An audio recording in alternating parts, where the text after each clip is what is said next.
Welcome everyone. দীর্ঘ প্রতীক্ষার অবসান, অবশেষে আমরা স্নোফল পেলাম। দেখুন কি পরিমাণে মল রোডে স্নোফল হচ্ছে। আমরা তো খুব উপভোগ করছিলাম এই মুহূর্তটাকে। যত সময় যাচ্ছে স্নোফল আরও হতে থাকে, স্নোফলের পরিমাণ আরও বাড়তে থাকে।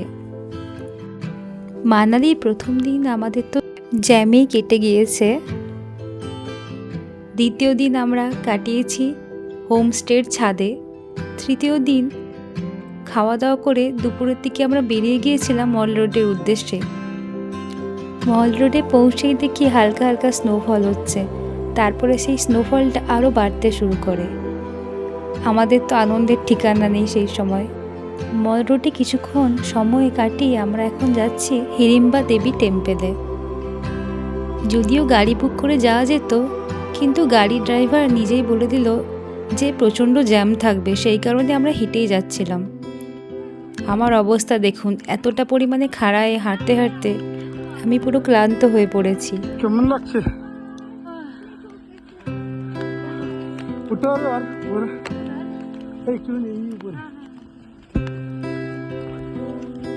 হিড়িম্বা দেবী টেম্পেলটা ছিল মল রোড থেকে 2.5 কিলোমিটার সমতল রাস্তা। তারপরে প্রায় 1 কিলোমিটার কাছাকাছি খাড়াই রাস্তা। তাই এতটা পরিমাণে কষ্ট হচ্ছিল সবার উঠতে। বৃষ্টি হওয়ার কারণে আর স্নোফল হওয়ার কারণে রাস্তা পুরো পিচ্ছিল ছিল, যেই কারণে পড়ে যাওয়ার চান্সটা বেশি ছিল। এই দেখুন হিড়িম্বা দেবী টেম্পেলে কি পরিমাণে তুষারপাত হতে থাকে।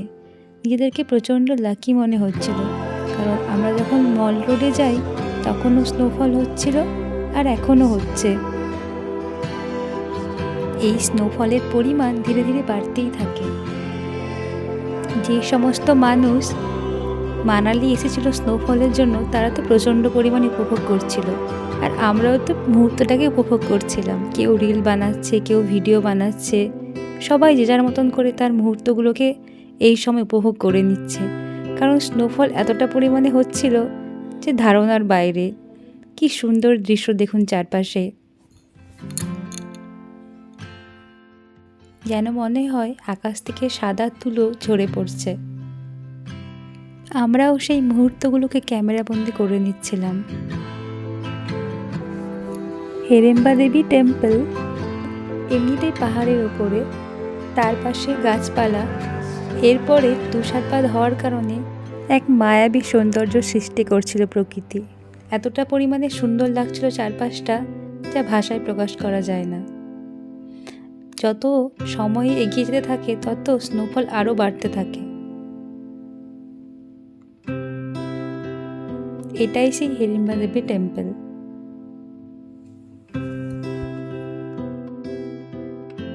ভিডিওর মাধ্যমে হিড়িম্বা দেবী টেম্পলের চারপাশটা ঘুরিয়ে দেখানোর চেষ্টা করছি।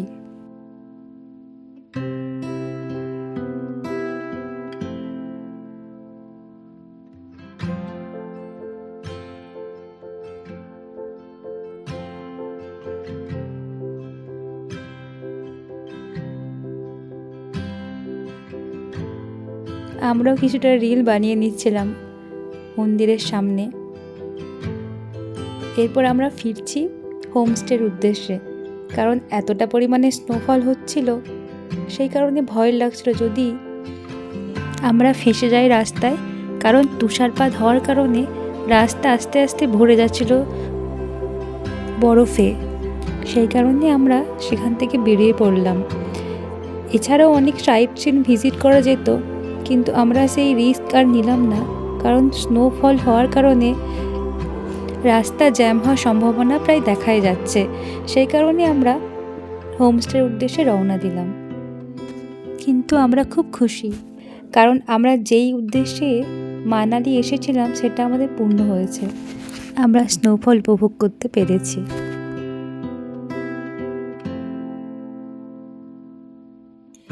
এইটা হচ্ছে আমাদের হোমস্টে যাওয়ার রাস্তা।